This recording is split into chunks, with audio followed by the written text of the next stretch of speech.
but the fact that this problem is complex can no longer be an excuse for doing nothing.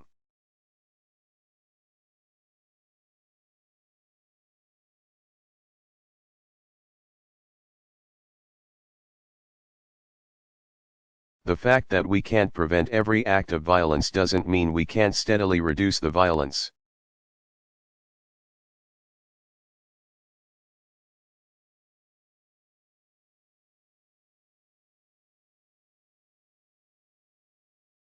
And prevent the very worst violence.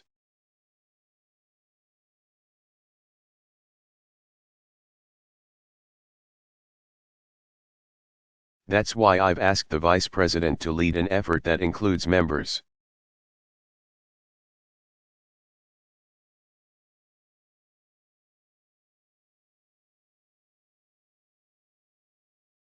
of my cabinet and outside organizations to come up with a set of concrete proposals.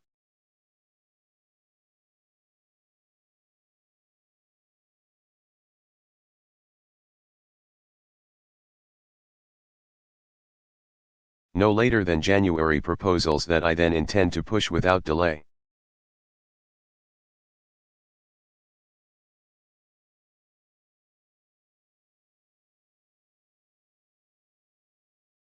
This is not some Washington commission.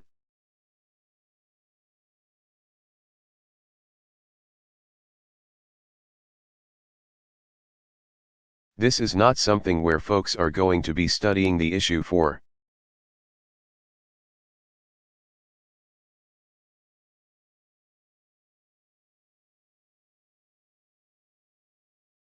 6 months and publishing a report that gets read and then pushed aside.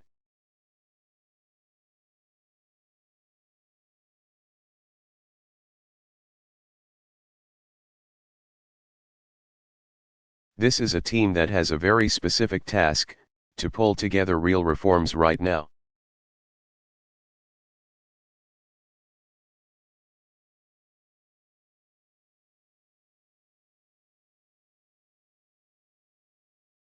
I asked Joe to lead this effort in part because he wrote the 1994 crime bill.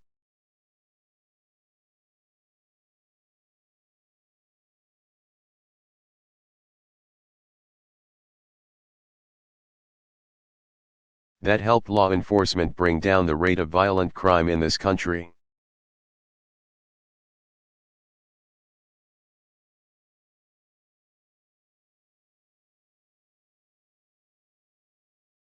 That plan, that bill also included the assault weapons ban that was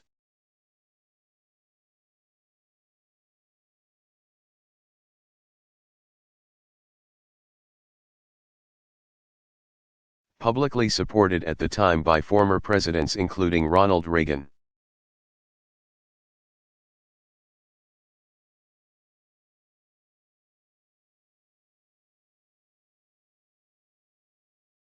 The good news is there's already a growing consensus for us to build from.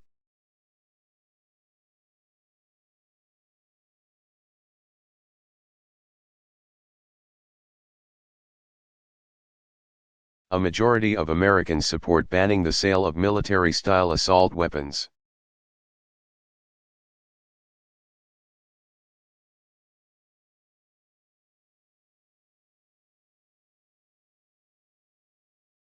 A majority of Americans support banning the sale of high-capacity ammunition clips.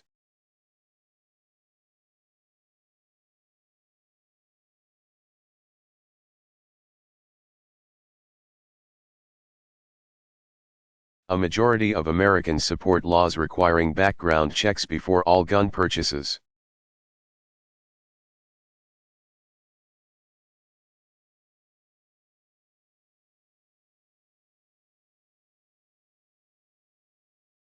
So that criminals can't take advantage of legal loopholes to buy a gun.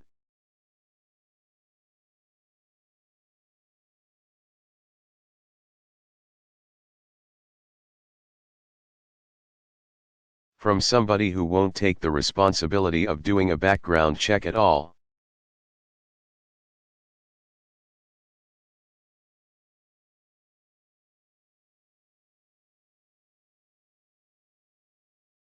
I urge the new Congress to hold votes on these measures next year in a timely manner.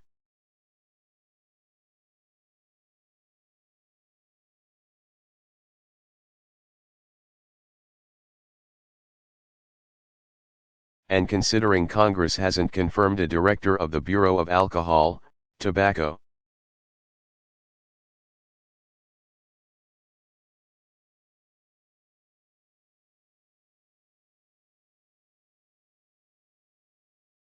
and Firearms in 6 years, the agency that works most closely with state and local law enforcement to keep illegal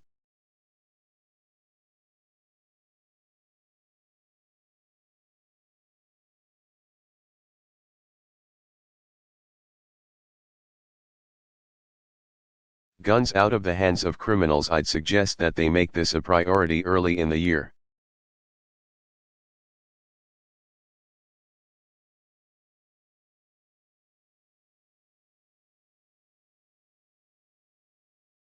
Look, like the majority of Americans, I believe that the Second Amendment guarantees an individual right to bear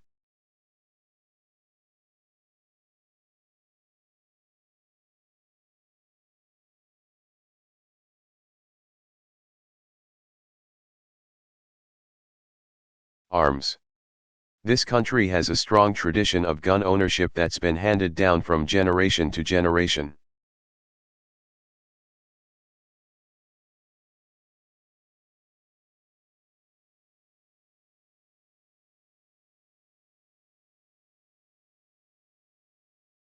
Obviously, across the country there are regional differences.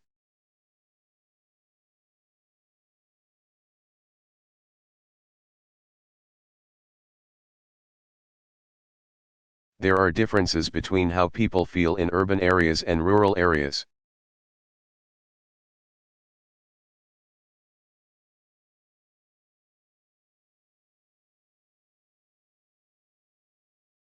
And the fact is, the vast majority of gun owners in America are responsible. They buy their guns legally and they use them safely.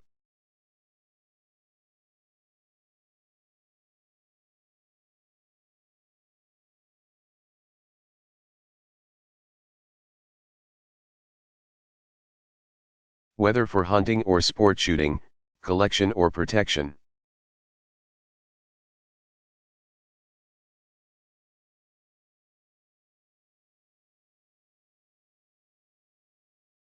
But you know what, I am also betting that the majority, the vast majority of responsible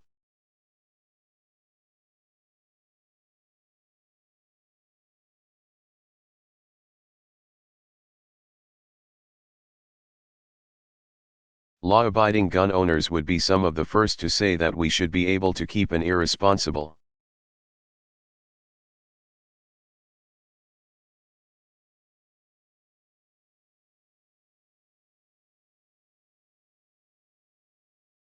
law-breaking few from buying a weapon of war.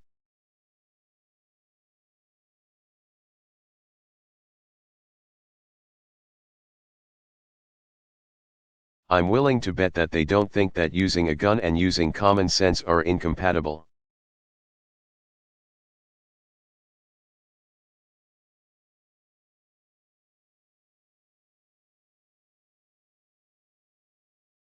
Ideas that an unbalanced man shouldn't be able to get his hands on a military-style assault rifle so easily.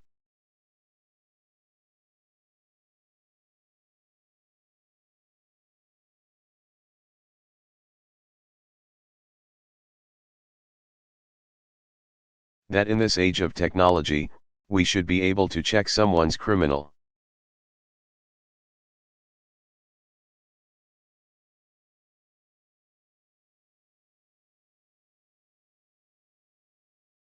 records before he or she can check out at a gun show, that if we work harder to keep guns out of the hands of dangerous people,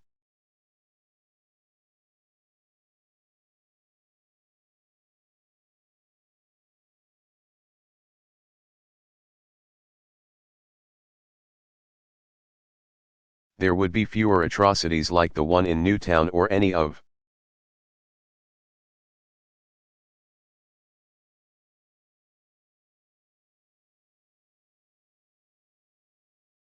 the lesser-known tragedies that visit small towns and big cities all across America every day.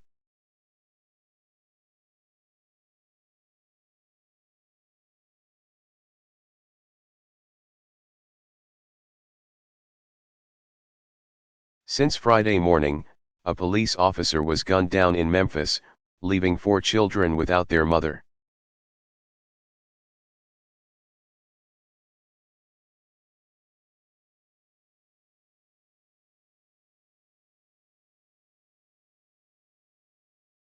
Two officers were killed outside a grocery store in Topeka.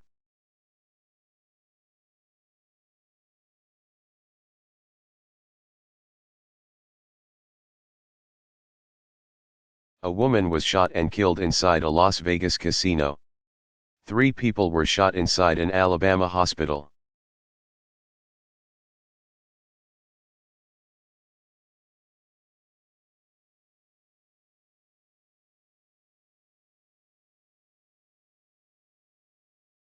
A 4-year-old was caught in a drive-by in Missouri, and taken off life support just yesterday.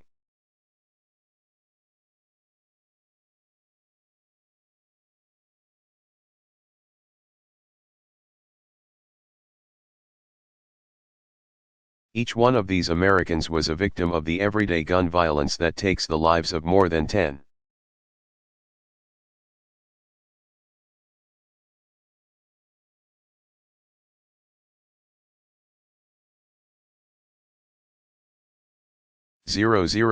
Americans every year, violence that we cannot accept as routine.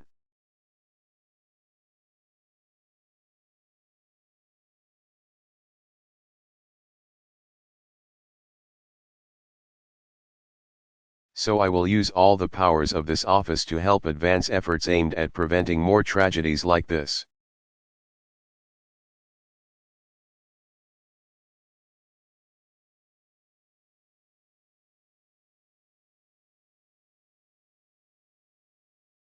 We won't prevent them all, but that can't be an excuse not to try.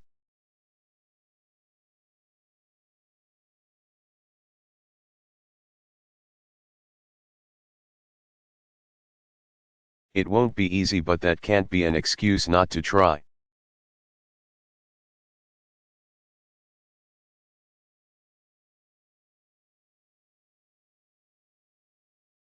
And I'm not going to be able to do it by myself.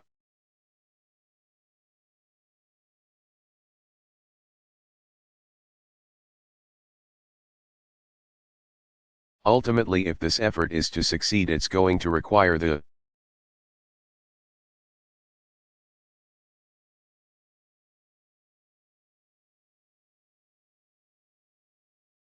help of the American people. It's going to require all of you.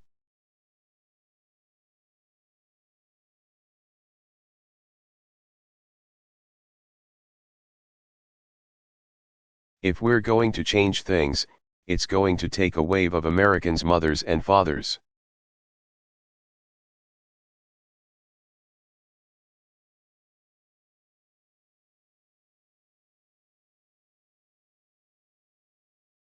Daughters and sons, pastors, law enforcement, mental health professionals, and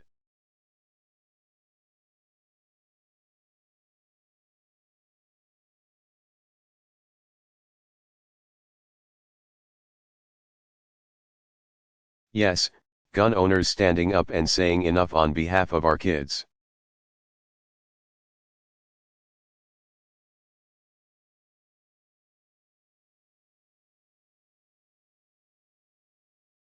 It will take commitment and compromise, and most of all, it will take courage.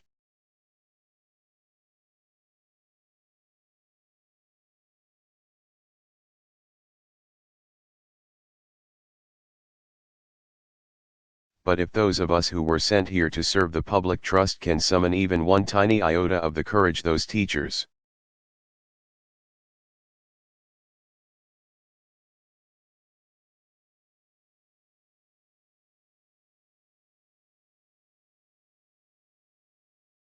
that principal in Newtown summoned on Friday, if cooperation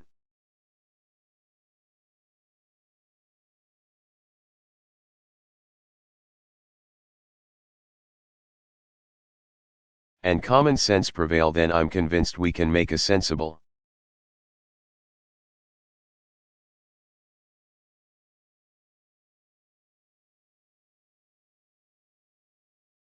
intelligent way to make the United States of America a safer, stronger place for our children to learn and to grow.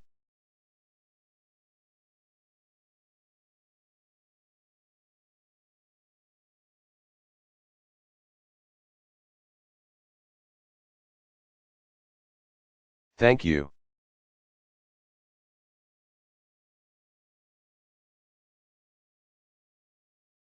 And now I'm going to let the Vice President go, and I'm going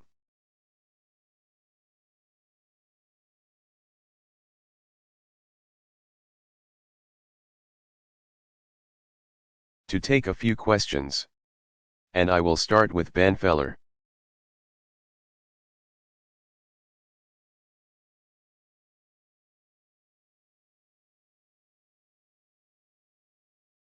Question: Thank you, Mr.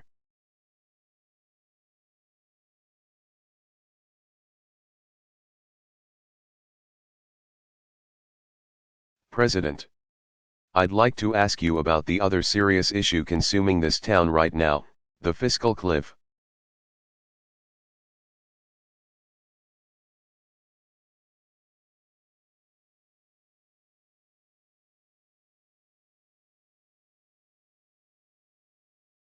President Obama, right.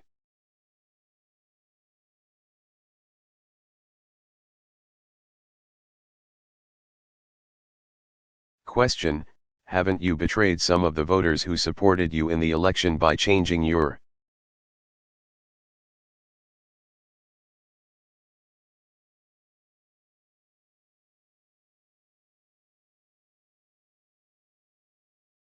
positions on who should get a tax increase, and by including Social Security benefits now in this mix?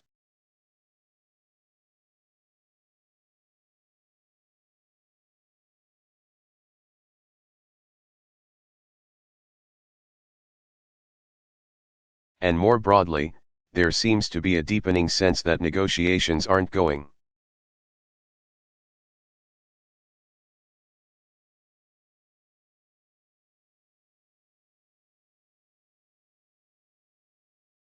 very well right now.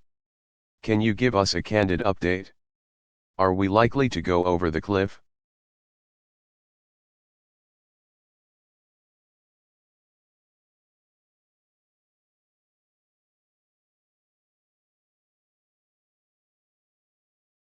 President Obama, well, first of all, there's no reason why we should.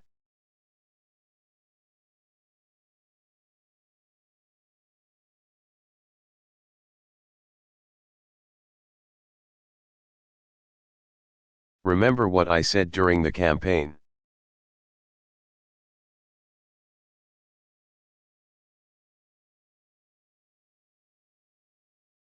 I thought that it was important for us to reduce our deficit in a balanced and responsible way.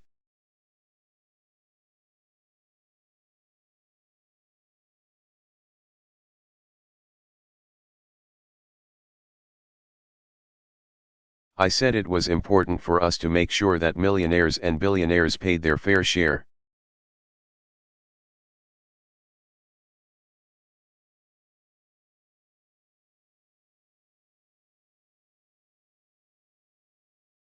I said that we were going to have to make some tough cuts, some tough decisions on the spending side.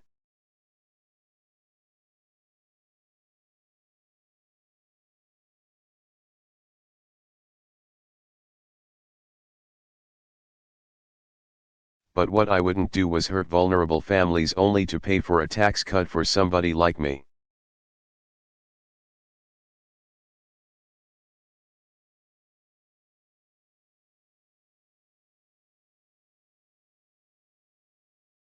And what I said was that the ultimate package would involve a balance of spending cuts and tax increases.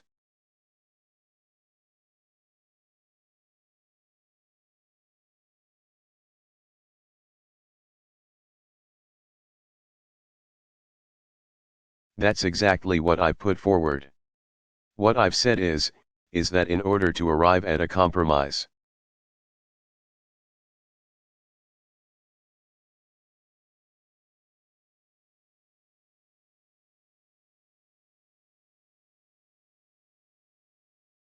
I am prepared to do some very tough things, some things that some Democrats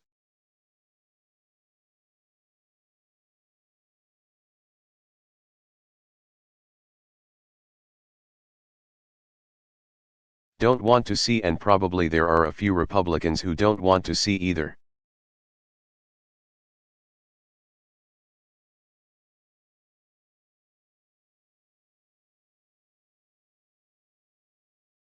But the only way that we're going to be able to stabilize the economy, make sure we've got a platform for long-term economic growth,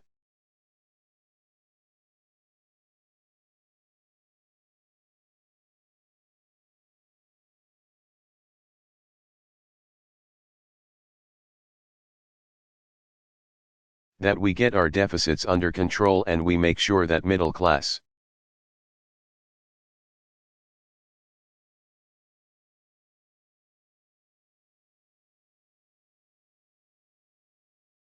families are protected, is if we come up with something that members of both parties in Congress can support.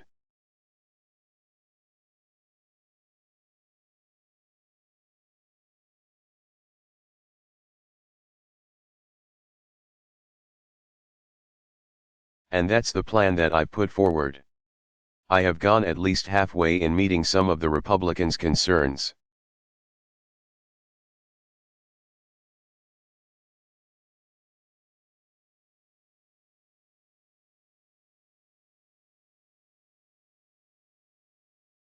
Recognizing that even though we campaigned on these issues,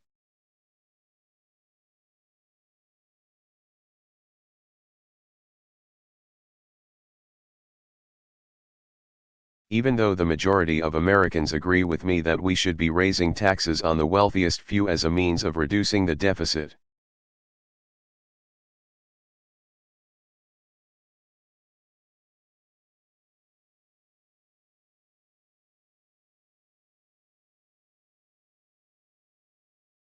I have also said that I'm willing to identify some spending cuts that make sense.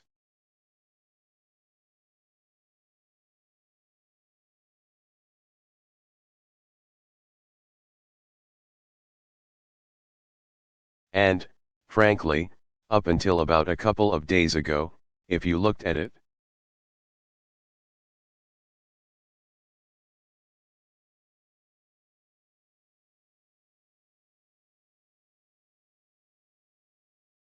the Republicans in the House and Speaker Boehner, I think, were in a position to say, we've gotten a fair deal.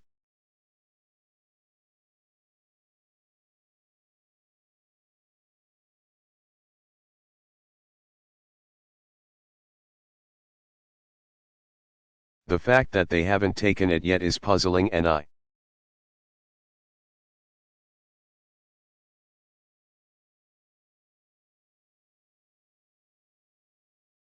think a question that you're going to have to address to them.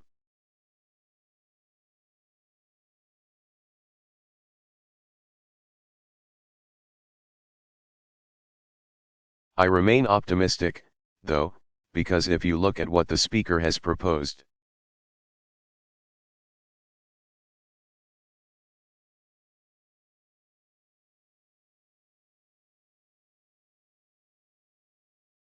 he's conceded that income tax rates should go up, except right now he only wants to have them go up for millionaires.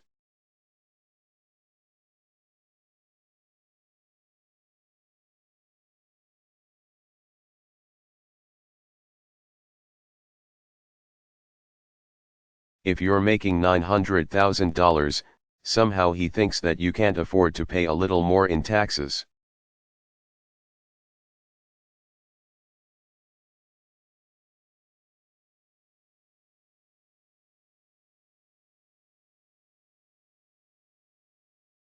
But the principle that rates are going to need to go up, he's conceded.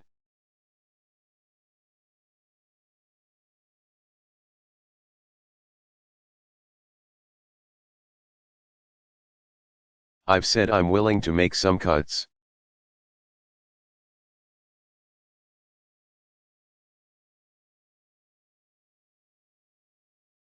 What separates us is probably a few $100 billion.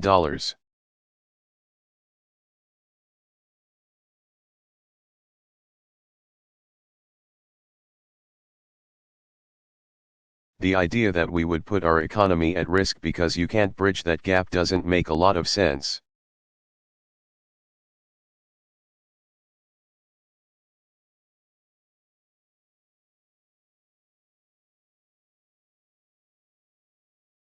So I'm going to continue to talk to the Speaker and the other leaders up in Congress.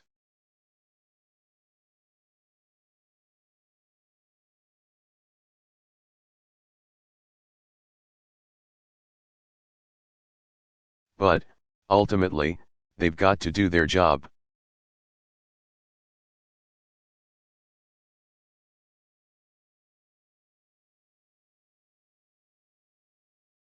Right now their job is to make sure that middle-class taxes do not go up and that we have a balanced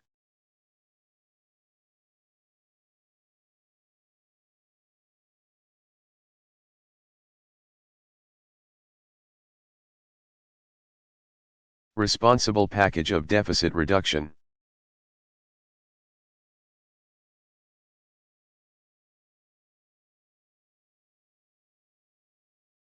It is there for all to see.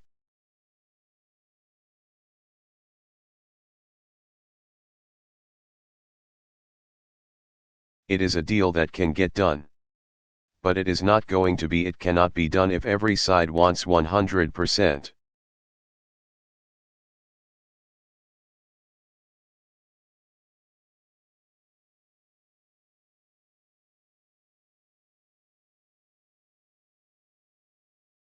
And part of what voters were looking for is some compromise up here.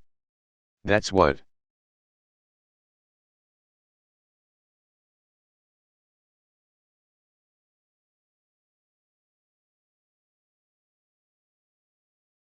Folks want. They understand that they're not going to get 100% of what they want.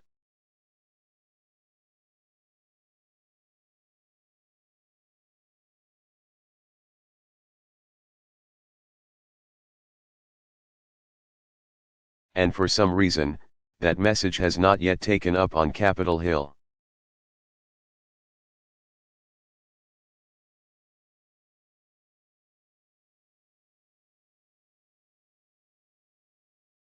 And when you think about what we've gone through over the last couple of months, a devastating hurricane.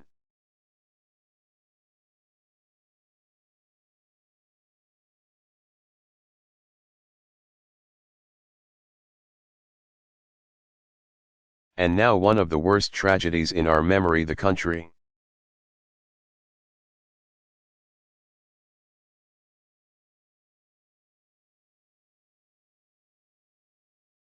Deserves folks to be willing to compromise on behalf of the greater good.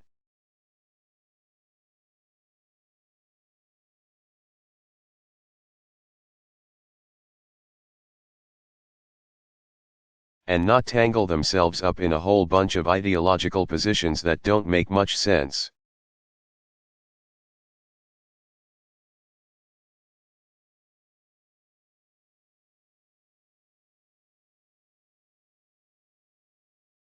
So I remain not only open to conversations, but I remain eager to get something done.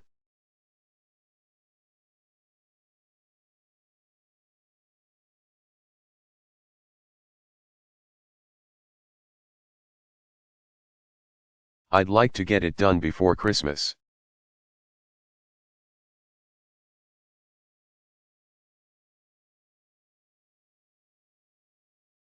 There's been a lot of posturing up on Capitol Hill, instead of just going ahead and getting stuff done.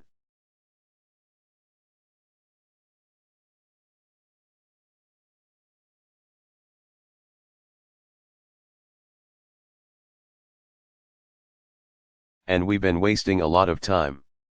It is the right thing to do. I'm prepared.